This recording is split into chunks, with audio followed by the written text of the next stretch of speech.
虽然这次我们伤亡不少，但我相信裴勋那老家伙也损失惨重。总体来说，也算不辱使命。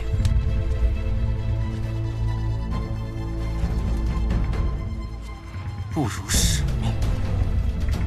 每一场仗都是两败俱伤，再打下去，还有什么意义？现在督军的位置已经保不住了，现在只有保住军队和地盘，才有东山再起的希望。这是决定徐家未来的生死之战。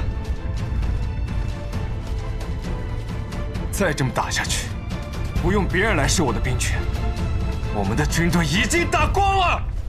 督军下的死命令，少帅难道要违抗军令吗？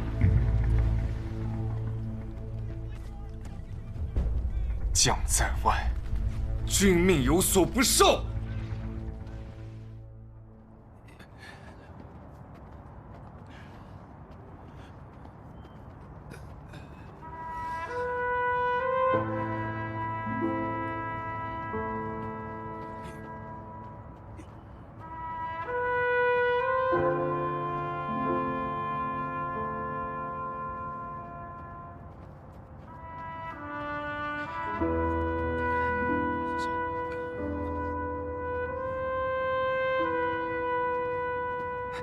猜我是谁？干嘛，老苏？真没劲。不是，你怎么来了？谁让你把我一个人丢在上海的？这没有狐朋狗友作伴的日子，哎呦，真是太难熬了。我可得找你算账。算账？你个重色轻友的家伙，不去找你的顾小姐，来看我这电灯泡干嘛？到底是上过战场的人，说话都有火药味儿了。我的腿，我的腿！求求你们了，小心点！求求你们把我的腿知道了，少帅。求求你们了，把我的腿绑住！还好吗？没事。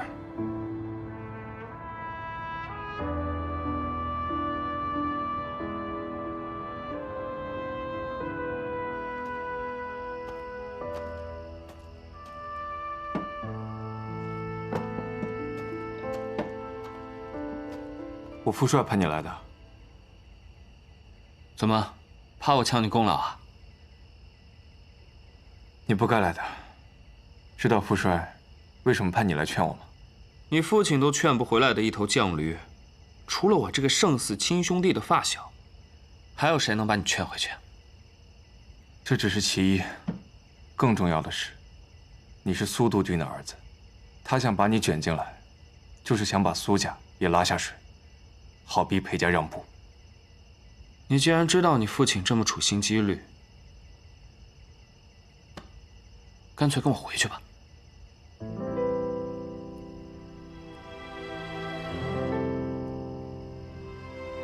我要是真回去，就没人在意这些士兵的死活了。来的时候我说得很清楚，都是徐家的军人，命都只有一条，要走一起走，要死也一起死。你回去吧，就说劝不动我，副帅也拿你没办法的。好一个要走一起走，要死一起死！你这么讲义气，我老苏也不会怂，我肯定不会丢下你不管的。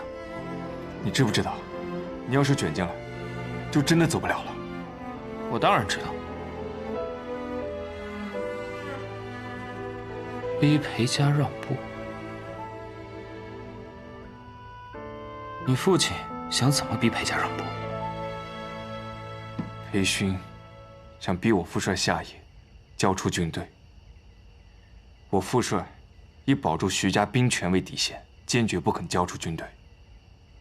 他拉你下水，就是想把你当做这场战役最后的筹码。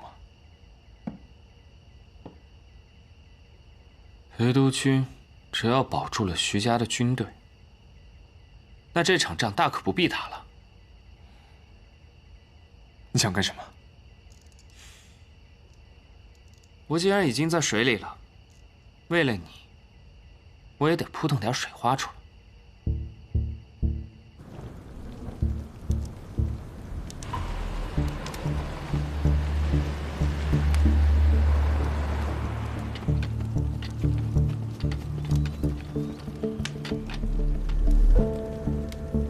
带我去见你们的长官。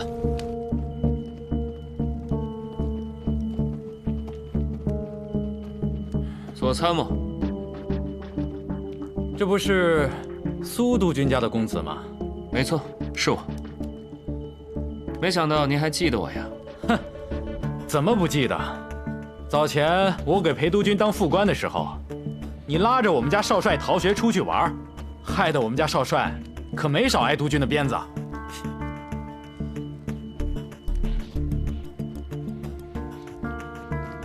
你们这裴家的人还真是记仇。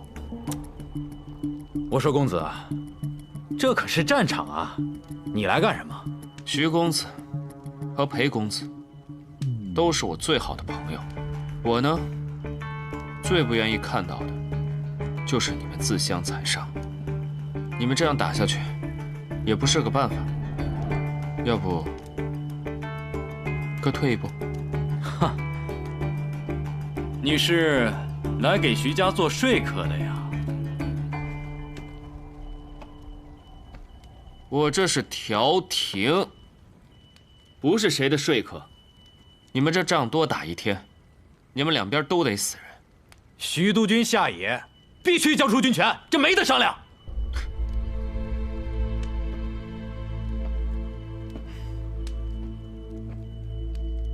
这交出了军权，又能怎么样？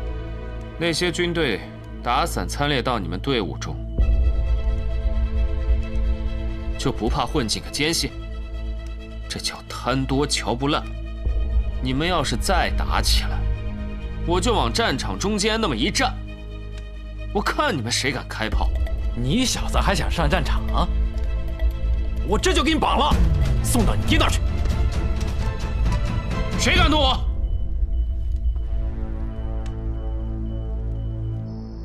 废物，全都是一群废物，被苏家那小子横插一杠，你们几个竟然连一点风声都没有。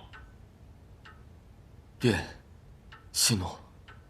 都是你那个好兄弟苏洪琛，昨天下午闯入我的军营，用枪顶着自己的脑袋，要替徐家出头。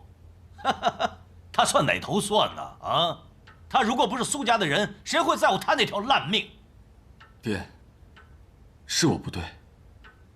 要是听了您的话去了前线，也许还能找老苏谈谈。呀呵，啊，难得啊，从你的嘴巴里能听出认错的话，这太阳打西头出来了。爹，以前是儿子太不懂事，只顾自己的好恶，却忘了承担自己相应的责任。这次战况惨烈，我不止一次的想，如果我去了前线，对手是光耀，也许我们裴家就不会死那么多人了。这顿鞭子没白抽，给我记住喽！这句话说的像句人话。爹，事已至此，我们既要对付徐伯军，还有地方革命军，但是绝对不能再得罪苏家了。不过你那个发小苏洪琛，看来是铁了心了，要站在徐家那一边了。我不认为老苏这么做是站在徐家那边。这场仗打下来，对我们也没什么好处。您曾经说过，如果有其他方法可以解决问题，绝不愿折损我们裴家一个好男儿。可如今，徐家死战不退，就算搞垮他们，恐怕我们自己也会伤筋动骨。这场仗，老子师出有名，我有十足的把握，徐伯军那个老狗不会有任何胜算。如果我们付出一切代价，胜利肯定是属于我们的。可是现在，光耀、老苏都在前线，如果伤了他们的性命，不仅会得罪苏家，还可能会导致舆论反转，谴责我们。此话怎讲？光耀是徐家的独子，名声一向很好。倘若他战死沙场，就是让徐家断了号，反而会为徐伯钧博得同情。那我们之前辛辛苦苦翻案的努力就白费了。少帅说的是有道理，给左参谋发电报，命令部队后撤20里，暂时休战。是。然后再告诉徐伯钧，只要他乖乖地交出手中的军队，只要他愿意辞去越城督军之职，我可以任命他为华东4省经略使。是。这徐伯钧输了官司，反而升了官，怎能服众啊？大家肯定会质疑，这徐伯钧到底是有罪还是没罪？哎，这你就不懂了，这叫名声实贬啊！管他有罪没有罪，只要老徐乖乖地交出手中的军队，什么经略使、巡阅使，就是大总统都不好使。如此反复，老百姓还能相信我们吗？妇人之仁，让他们信你没有用，得让他们怕你才有用。裴勋应该是怕得罪苏家，投鼠忌器，所以主动提出了停战。我派苏洪琛去前线，不但是看中他和光耀是发小的情分，更看重他是苏家公子的身份。他和光耀是发小，可以帮我把光耀带回来，而他苏家公子的身份，则可以逼裴勋停战。我跟裴勋这盘棋不分胜负，几乎成了死局。而苏洪琛这步活棋一走，我们立马就有了生机。督军果然是深谋远虑，这裴勋不但主动提出了停战，而且他还公开表示，若是您交出了军队，他就保举您做4省经略使。4省经略使不过是挂了名的虚职而已，他想用这个花架子要我手中的军队，他门儿都没有。你告诉裴军，越城督军我可以不做，北京政府的职务我可以让给他，但他休想动我一兵一卒。报告。督军，按照徐副官的安排，我们找到了少帅调查军火走私一案的几个成员，他们确实是为裴家私运军火。他们还交代，司令部晚宴当天刺杀少帅的那几个刺客，并不是革命党，而是他们自己人。果然是裴勋这老小子干的，这话就说通了。光耀查到他们见不得人的买卖，裴勋认为刺杀光耀的事情瞒不住了，所以裴勋就借给穆家翻案的机会，他想整垮我。光耀这个孩子呀，妇人之仁，他想要息事宁人，却给别人送了把刀来对付我。督军，既然裴勋已经有把柄落在了我们的手上，我们何不以此机会牵制一下他呢？哈哈哈，人算不如天算，要想人不知，除非己莫为。裴勋正准备接任我北京政府的职位，要在这个节骨眼上出了丑闻，那裴家可就颜面扫地了。我看看他还有什么底气跟我讨价还价。少帅，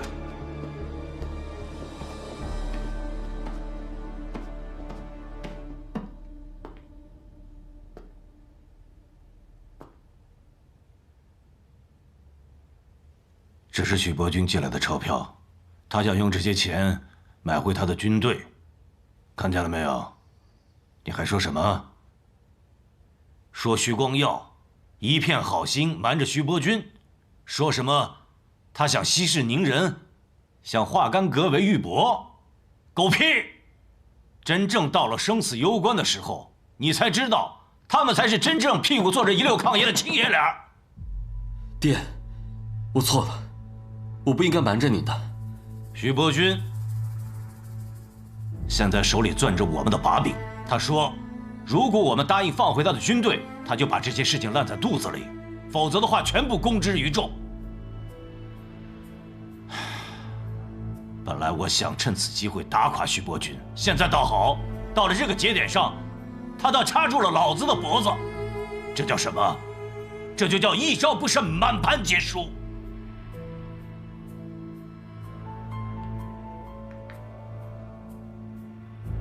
爹，既然事已至此，不如我们就答应徐伯钧的条件吧。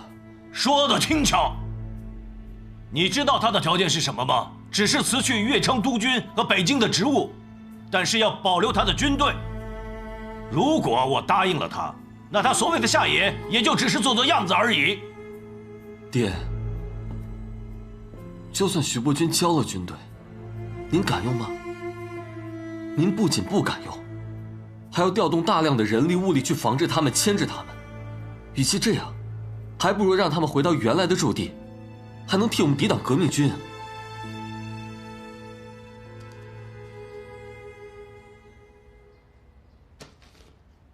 裴勋在电报上说，同意我方的条件，只要您辞去了督军之位，那徐家的军队将由您推举的人来节制。这盘棋我们下得不错，虽然少了几个虚衔，面子上不好看，但是兵权和地盘还是我们的。裴勋打了半天，只不过讨了面子上的便宜，你们说谁输谁赢？自然是我们赢。既然目的已经达成，再扯上裴勋玩命就不划算了。好吧，发通电，即日起，我辞去乐城督军之职，督军府所有兵马暂由你们二位节制。再给光耀发个电报，叫他把部队带回来。属下定不辱使命，为督军马首是瞻。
哎，对，就是成就感。哎，这次回去，在顾小姐面前，我可有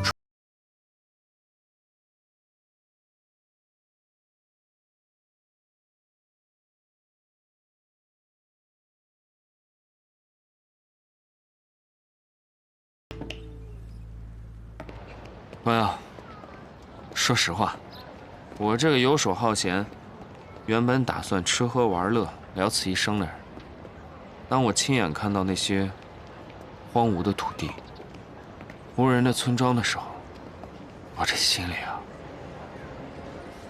还真的挺难受的。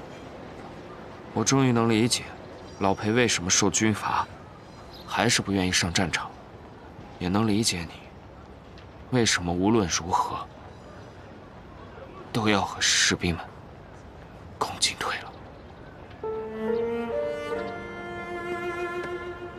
红尘，谢谢你赶来救我。谁让你们平时干大事都不带着我的？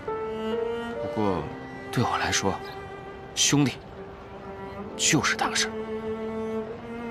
兄弟，保重。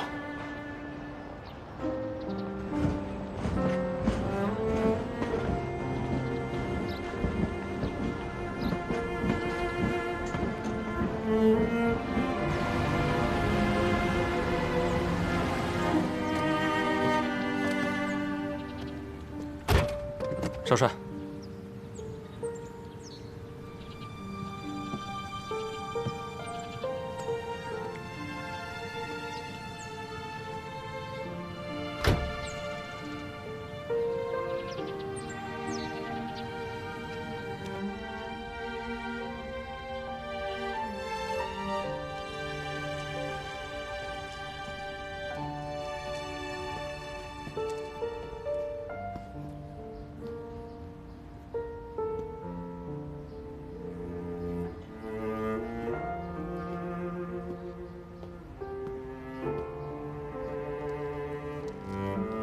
父亲，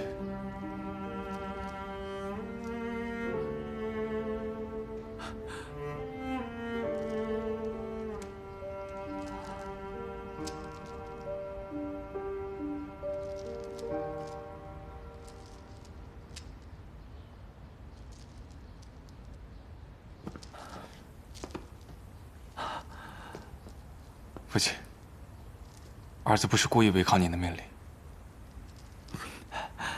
什么都别说了，你能平安回来就好，啊，回来就好。我现在抄经诵经，无关于身轻，这心里呀也就平静了。真应了那句古话：“福兮祸所依，祸兮福所倚。”若不是经历了这场风波，我恐怕还睡不了一个安稳觉呢。来，儿子，咱们坐这儿。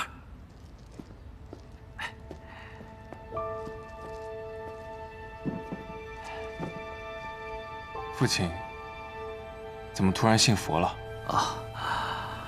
我们徐家能走到今日，也是做了不少孽。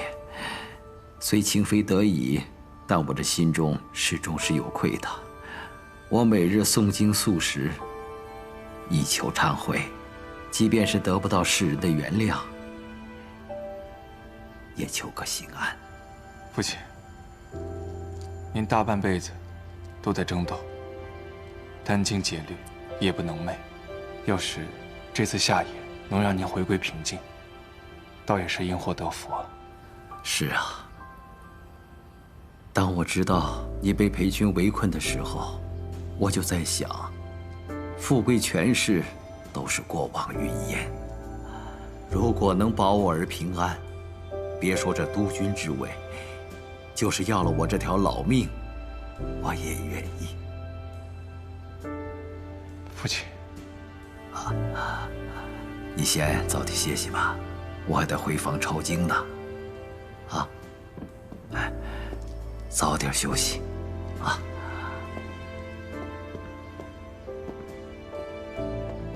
少帅，大帅怎么突然信佛了？父亲变了。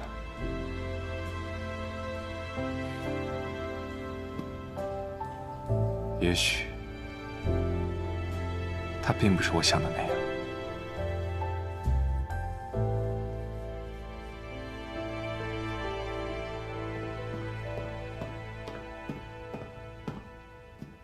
回来了。督军，前线2个师伤亡过半，回来的路上又逃走了1000多人，最后回到越城的不到3000人。罢了，人各有志，随他们去吧。是属下办事不力，还请督军责罚。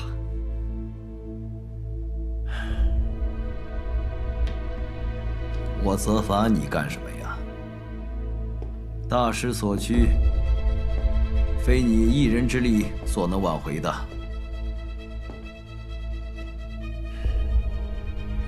起来吧。若不是你及时查到裴勋刺杀光耀的丑事，我们还不会这么快逼裴勋就范。你不但无错，而且有功。督军，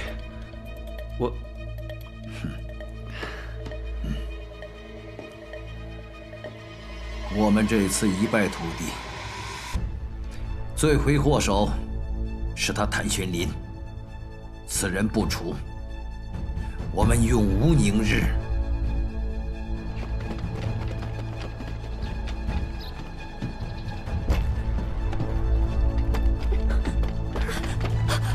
站住！带走！你们想干嘛？放开！放开！走！哎，别动！带走！走！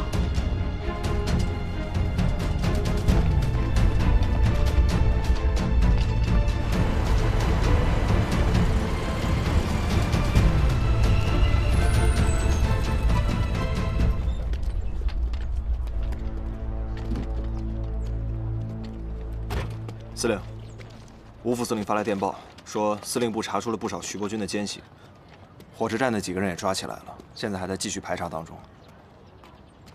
进去说。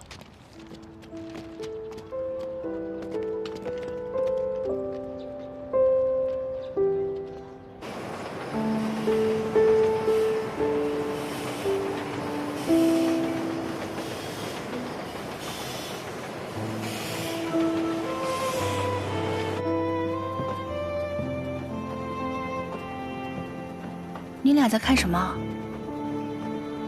这些都是从函谷关逃难过来的难民。裴勋和徐伯钧开战，周围的县城都空了。北边有裴勋的部队，南边是徐伯钧和革命军对峙，他们没有地方可去，只能逃往上海方向。都怪我，是裴勋和徐伯钧不顾百姓死活。我逼徐伯钧下野，就是为了保住我自己上海王的位子。徐伯钧和裴勋交战，是为了保住他们自己的地位。我终于明白廖先生那句话：如果有一天我坐到了徐伯钧的位子上，可能会变得和他一样。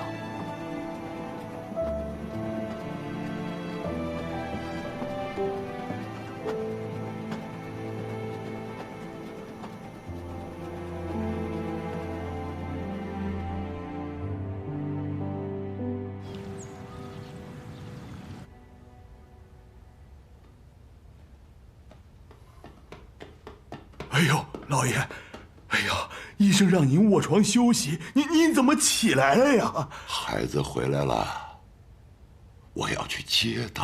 哎呦，不行啊，那块连个坐的地方都没有，您这身体怎么能吃得消啊？哎呦，老爷，您坐下歇会儿啊。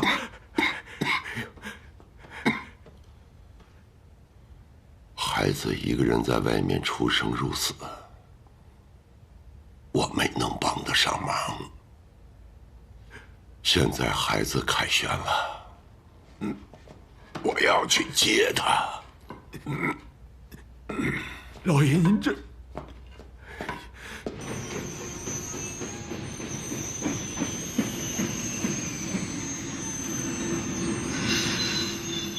司令，老吴，一路上还顺利吧？很顺利，多亏了你和老傅。哦，好。爸，哎，你怎么来了？哎呀，我的女儿长大了，有勇有谋。我们回去吧。哎，具体的我们回去再说。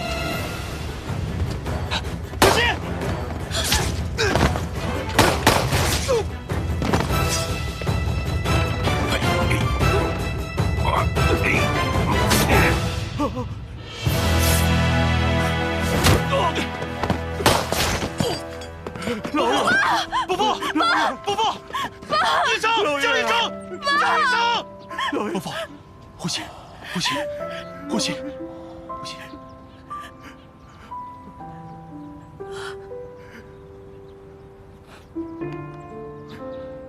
伯父，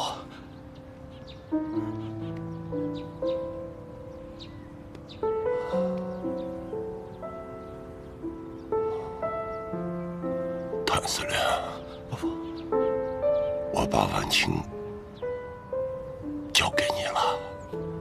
爸，别说话了，伯父。婉清，有谭司令护着你，爸爸放心。到了那边，我会和冰清、袁恒一起，等着喝你们的喜酒。爸，伯父，你先别说话了啊。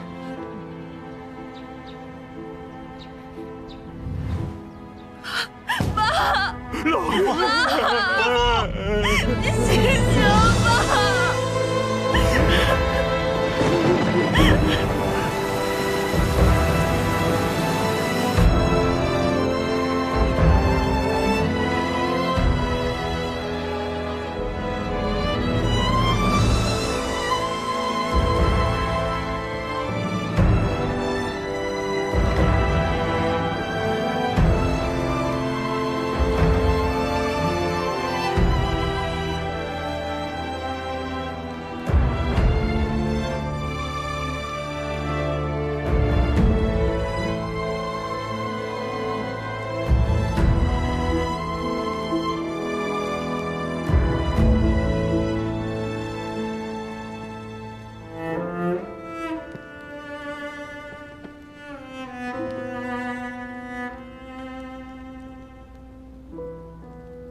不起啊，都是我不好。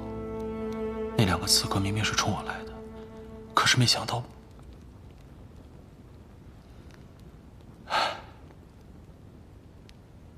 不怪你，不然爸爸也不会把我托付给你。婉清，婉清，我不想再等了。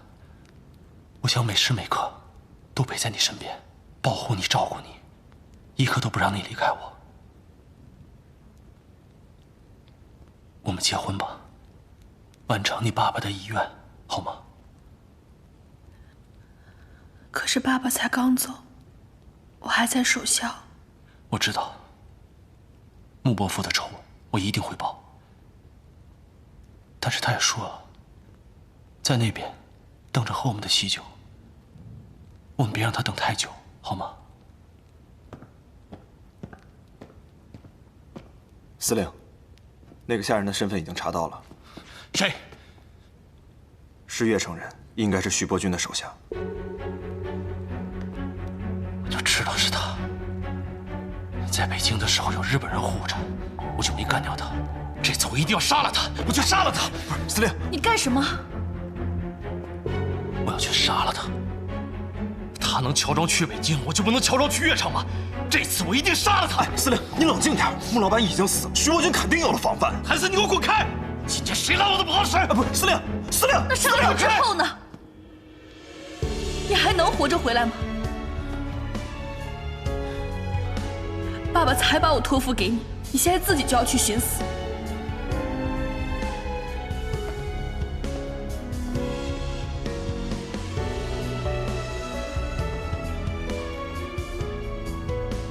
你说好要娶我的，你现在就忘了吗？我没忘。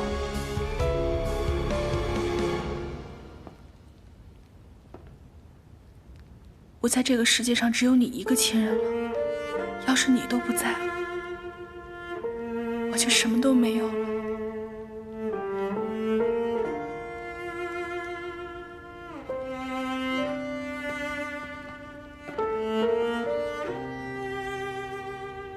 对不起，我以后不会了，不会再让你担心了。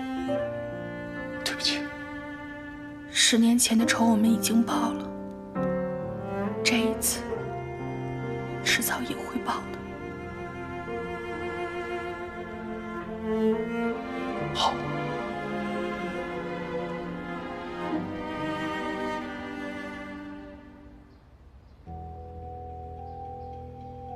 接婉清和谭玄灵的时候遇刺的，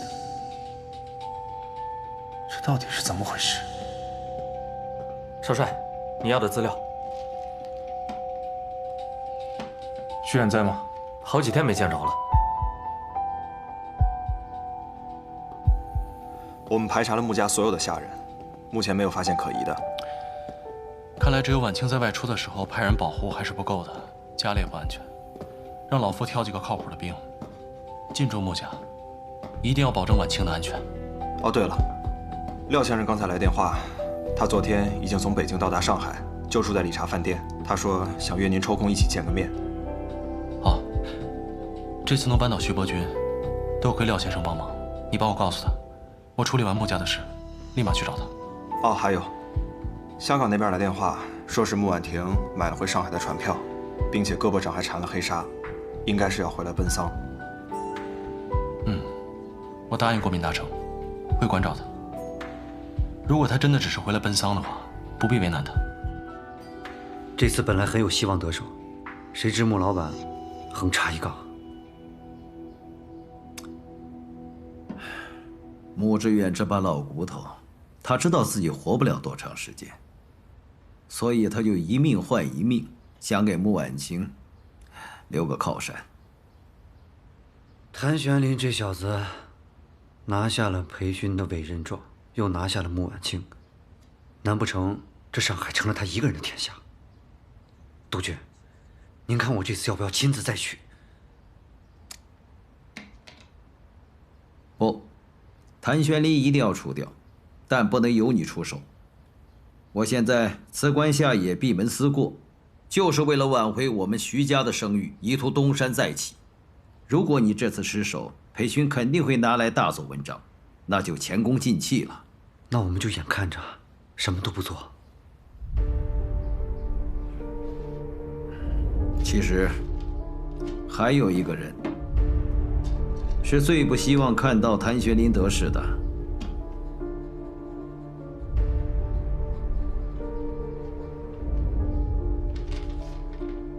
把这封电报发出去。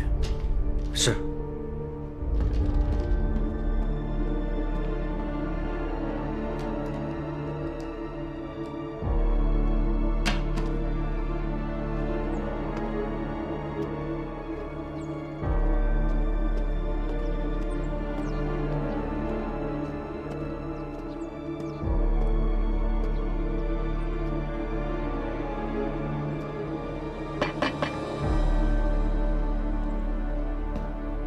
父亲，您看今天的报纸了吗？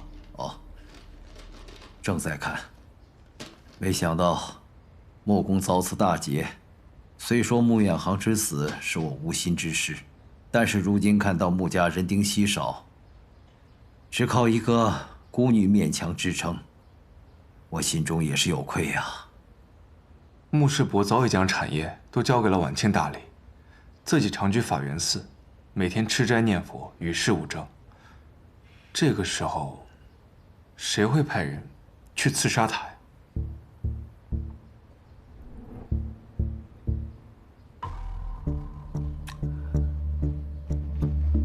穆公把持上海多年，得罪的人也不少。也许是有人找他算旧账，啊，这也说不定。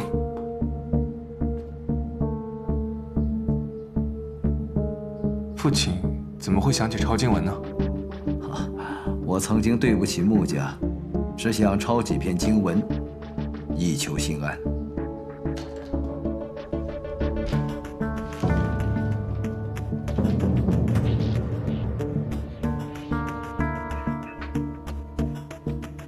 山下先生，日本人。我刚才看徐远急匆匆的出门，是有什么急事吗？我让徐远给山下先生发个电报。我们素来与日本人毫无往来，这个时候找山下纯一做什么？这也是无奈之举啊。如今裴勋把持北京政府，将我徐家的军队打入另册。这几天师长们接二连三地找我说军饷不能足额发放，我们跟穆家的关系已经破裂，不找个钱袋子傍身，这10几万的军队如何维系啊？所以父亲，您是打算和日本商会合作吗？不过是各取所需罢了，能不能成，还两说呢。